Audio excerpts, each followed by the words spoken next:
সবসময় যে মানে মানুষদের তো দোষের অভাব নেই। হ্যাঁ, তো সেই দোষগুলো যাতে ক্ষমা হয়ে যায়, তাই তোমাকে নিজের জীবনটা দিয়ে দিতে হবে।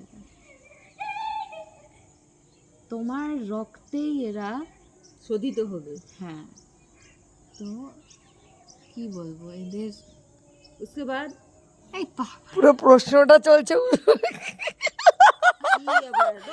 না না পুরো প্রশ্নটা চলছে উসকে বাদ মানে কোনো কিছু যদি কোজাগরি বলছে এখানে সঙ্গে সঙ্গে ওটা চলছে উসকে বাদ।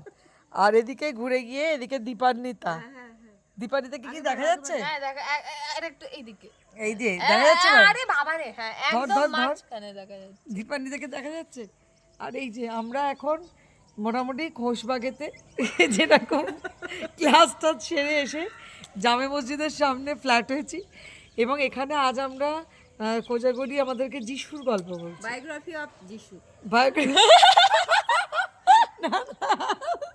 আমাদেরকে ওদেরকে দেখো কি ছোট ছোট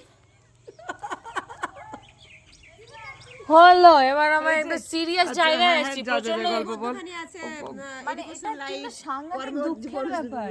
কর্মজীবন, সামাজিক জীবন আর শিক্ষা জীবন সবই চলছে এর মধ্যেখানে। সত্যি মানে সব মিলিয়ে হচ্ছে। এবার তখন আর কি ভগবানের সাথে নো ম্যাটার হোয়াট যিশু কথা বলতেন, মানে যতই ট্রাভেলিং হোক না কেন, যতই মানে